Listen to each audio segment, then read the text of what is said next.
Hello, everyone, and welcome back to Trekyards. I'm Captain Foley. And welcome back to the 32nd century! We travelled far and wide from the Delta Quadrant to the 32nd century. It's a brand spanking new era. And I'm Connor Kungs. Just want to welcome you back, guys. It's been a while. Well, we know what you think from the spoiler free. This is our spoiler filled. Our full breakdown will be tonight, which I'm very looking forward to. These are long episodes, a lot of detail, a lot of visuals. Tune in and join us for those lives. Stuart, what do you think of season 4? Episode 1 of the show that's got cancelled 4 seasons in a row. What do you think of episode 1? That they definitely packed a lot into it, and it was very fast-paced. It was a lot going on. It was kind of hard to focus and pay attention to what the hell was happening. And I need to rewatch it a few more times before First reaction for you, unlike other times, Stuart. You're raw on this. Yeah, I just came off of it. Only watched it the once. I really enjoyed it. It felt very, like I said in the spoiler-free run, very action-packed Discovery action, and yet still felt Star Trek. Star Trek on top of it, yeah. Yay for that. Some like I said too, some new characters. There's going to be some interesting stuff I think this season, and I'm really looking forward to it. So, what did you think of it though? I want to get your thoughts. I mean, we clearly can't cover it all here, and that's what the full scene by scene is for, because we can't miss stuff that is in front of us, and no one does that at that level. No, I thought it was actually really good, and as you guys know, we're balanced, so we go for look good and bad, and we can only judge what they give us, right? They gave us some great stuff here. It was definitely Discovery, but it would be hard for them to change their formula too much. But the overall vibe was so much more positive. Burnham's much funner to watch. She's more lighthearted. The crew feel together more. They've pushed, and now they've pushed part of the Federation. They pushed past the Federation negativity, and so it was a wellspring for the first 20 minutes of hope, of Starfleet, of exploration, of nice images, sounds, and what we need as Star Trek fans, because we need that's the life, that's the world of Trek we want to live in. And they give us 25 minutes of 50 dedicated to that. And they did a good job of it. They did a good job. And then they had their own sub-story, which was very fast-paced and simple, but it's only a setup, and you don't know that going in, but it's set up to the payoff at the end. And the payoff doubles down at the end to even a bigger payoff, and it leaves you with this big mouth drop moment, which you can see coming like at the point where it's introduced, but it doesn't retract from how big the moment is. Yeah, and all the characters got something to do. Except the normal comm officer. Except his one moment of, "Hi, sorry I'm not on the bridge this week, bye."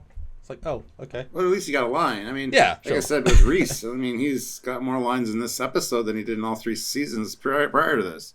Being in that captain's chair, acting captain, it works. He's good. They've been paying attention, and they want people to know. They even say his last name. Like, there's a lot of really great moments like that, like I think this season's going to be a lot better character wise. I mean, that's kind of the vibe that I'm getting. Of course, we did get introduced to the Federation president. We saw Vance's family. That was lovely. That right in the feels, that moment, because it wasn't focused on, but it wasn't. That was lovely. There's a new bridge officer that's taking over for Bryce at the moment, but Bryce is going to be back, he said. So the one story, the Quajon story, I didn't really care. But it was that setup to the end, and it's like millions of voices suddenly cried out. Oh, sorry, wrong episode. Yeah, this is my gut. This is the punch. But also, it fixes a plot thing, because the Quajon people can fly the spore drive ships. There's no longer Quajon people, which brings us back to the same problem of last season. If we're doing spore drive Mark 2.0, and you've still only got 2 people that can, which is what we'd said in earlier seasons, where they keep giving us God tech, but then they kind of pulled the rug under us for that, which is great. That's bad. Speaking of, they mentioned developing a next generation spore drive. So there's a really nice reveal of the Archer space dock to create new ships for exploration, and you get that Enterprise musical verbatim, tone. Beautiful. You see it fire up, and it looks like a space dock. I mean, it's cool. It's got a Voyager or a Janeway class, I guess, in there. That was really nice. That was a really nice little moment, and I didn't expect that at all.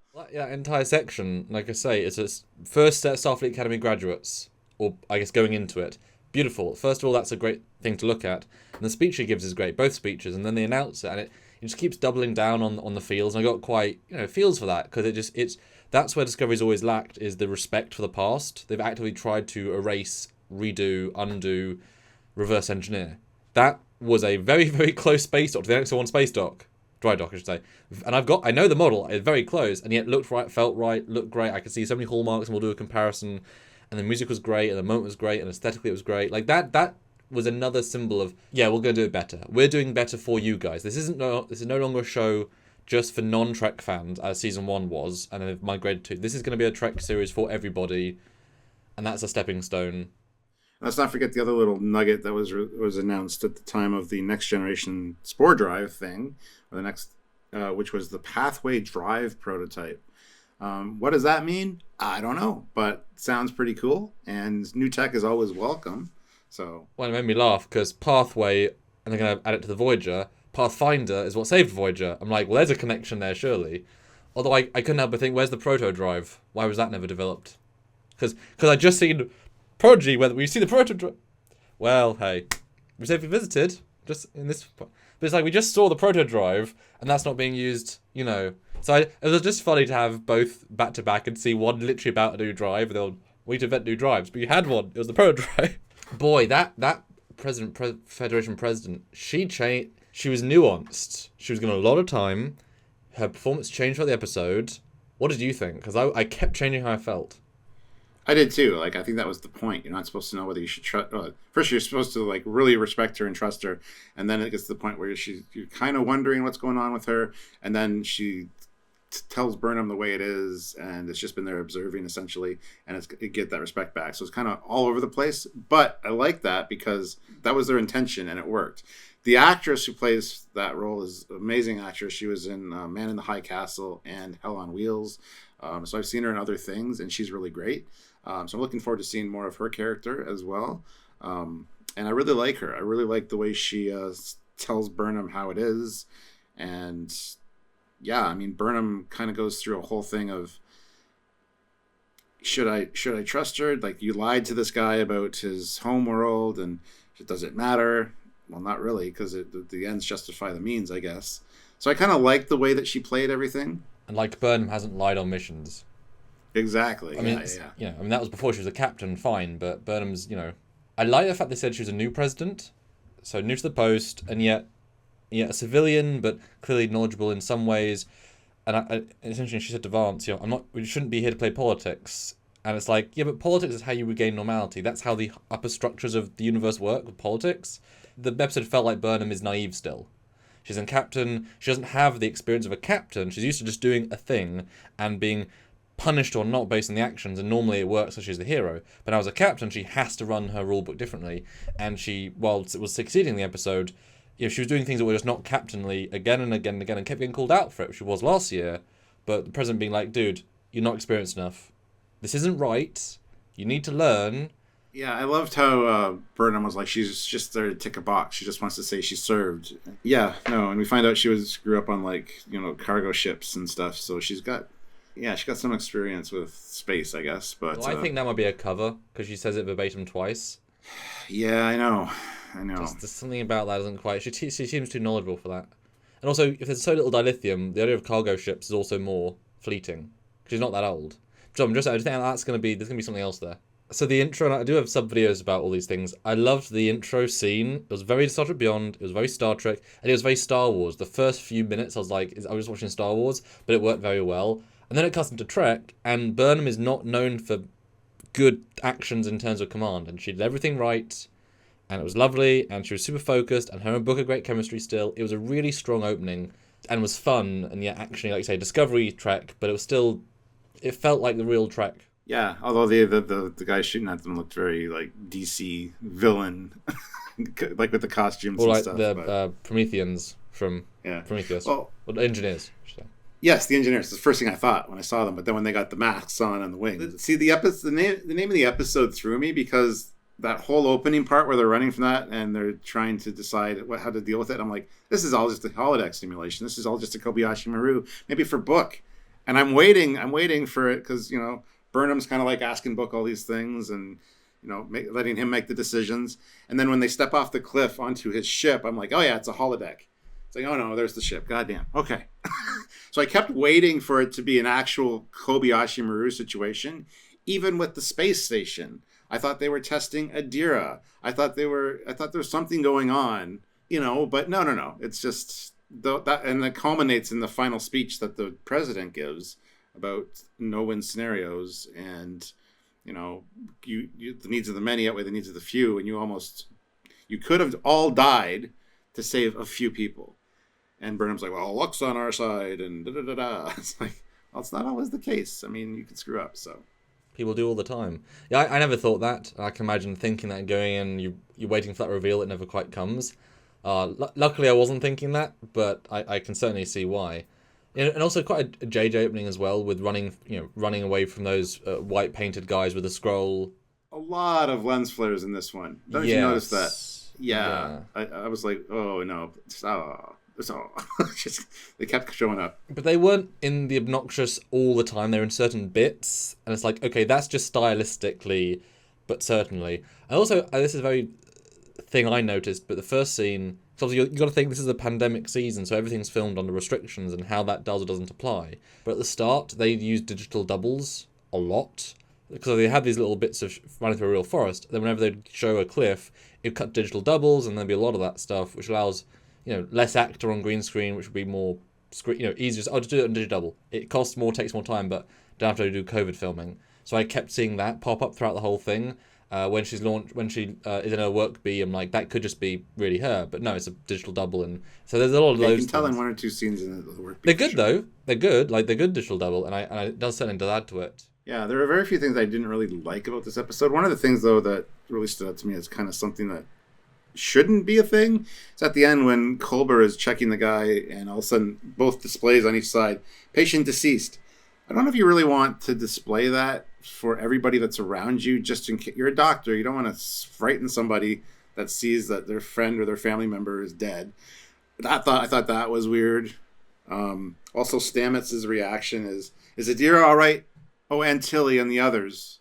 Yeah, I get it. He's in a parental role now, and so he's looking out for her, but that came off a little sketch to me. I don't know. It just might be my thoughts on that. But. I mean, Stamets is always an Asperger's, ADHD, very focused character. He hated people in season 1, hated people in season 2. So it makes sense that with very little purpose on the ship, now a joint spore drive operator, we're focusing on what can we give the character? The Adira subplot. I did notice, though, and I thought it was interesting, that the Tilly character, who I said last season, is completely redundant now. They were going to make a second-in-command-esque role, but they changed her uniform colour at last minute because it didn't make sense. Now she's blue. The way Adira had the whatever the replica matter was, that was just exactly how Tilly acted in season 1. And now it's a younger character, so it's completely, literally replaced the Tilly character from season 1, the exact same, at least in those moments, with science. So Tilly's completely redundant. Now she's a confident lieutenant after only 3 years. From a cadet to lieutenant in 3 years is absurd, but whatever. Kim did more impressive stuff after 7 years and didn't get anything. Anyway, and he was an ensign. Anyway. Tilly's a silly character. But you can, the whole episode was her saying, well, where do I fit in? So I can see her leaving this season, which I think is very apt because she doesn't add much. And Adira's replaced her verbatim. So I thought that was an interesting thing because what do you give her? Can't just be science for the sake of science. And that's clearly shuffling her in that position. Yeah, well, she is Burnham's friend and confidant, so that's her position essentially right now until Saru comes back. Which yes. Saru scenes were great. I loved the whole speech of you missed Discovery, you can go back. I have friends and family here now, people that will take care of me. You don't have to stay for me. And igniting that spark in Saru to go back because we know he does. So I think that was well done. And the whole conversation about how the burn's not going to happen again because he's been removed from the dilithium planet. Science has proven that. I love all that. That was really good. And to see the Baul, that was neat too. I mean, we were wondering what happened to them. But there's like a council of them now. I mean, that was neat to see. Very, very DC or Marvel villain looking, but hey, it is what it is. No, all that stuff. It was used the right amount because they really couldn't keep pulling away from the very distinct action scenes, but they did it just the right amount. And it was great to say, Saru, let's talk to the highest elder, despite being younger than most people on the council, but because he comes from it was great. Art design was lovely. Baul was lovely. Yeah, it was really good. I was kind of surprised to see the child back. I'm not against it, but that kind of felt like that chapter had closed. And by having the child and Saru scenes, it kind of felt like we're just coming right off season 3 because there were so many of those in the last season. So I was quite surprised, but enjoyed it. Yeah, they treated the Kelpiens really well, and yeah, I have no complaints really. And it was kind of nice to have the A, B, and C plots and the right measure.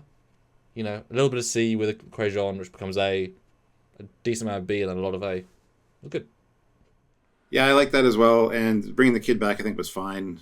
Kind of, if he wasn't there, we might have been asking what's up. But it is what it is. I don't know if he'll be in any more of the series. I think he will be.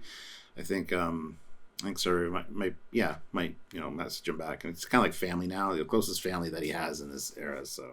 I mean, the rescue mission, we can end on that. The last sort of third, which I liked in general. The team worked well together. Odd the limitations they put on themselves. That they didn't beam them over. They both said we take too long to do shuttles, and yet they spent too much time doing the other thing and an escape pod. And it was like it was fine. It seemed like they made themselves a box rather than naturally finding a problem. Well, it was quite cool to see Discovery matching the course and speed, which looked quite cool. But you would think you just tractor beam it first. I don't know why they didn't. I think the shearing. People have said that before. I think that the shearing force on the Discovery and or the space station wouldn't allow for that with the way it was spinning. Except you matched speed and you got 32nd century tractor beams that can be modulated to tractor factor 1. I don't buy that for a second. You could absolutely slow it down slowly. But the structural integrity of the station might be compromised. There's reasons why that wouldn't work possibly. It survived its own thrusters, which would put more stress, you'd think. Remember, full powered thrusters. So you could totally modulate a gentle tractor beam to slow it down gently. It's the mega future. You could do it in TNG, you could do it now. I disagree. I think that's a cool limitation. That's why they didn't. Well, I love the limitation of the shields. Shield bubble, you're like, this is the mega future, but they couldn't take that much punishment. It was nice to see. So yeah, limitations were still there. Yeah, there was just some close calls. Like as soon as the last thing launched, the thing got destroyed. Got in, and the thing hit the Discovery just before it jumped out. Little bit, Well, I got all excited there because I thought, we're going to destroy part of the Discovery and have to do a proper refit, like replace the interior. I was like, aha! They're gonna have to put a door on the shuttle bay now. That being said, that's another thing that kind of annoyed me at the very opening scene where you see like the Discovery and then you see the shuttle bay doors open. You're like, oh, and then Book's ship comes out. And it's the size of the entire door. There's no way that ship could fit in there with anything else. Well, it's fitted in there every time. Besides, the ship could also change shape, so I'm sure it compress very slightly. But it's Oh, we got a new work beat. We got a 32nd century work beat, which is cool to see.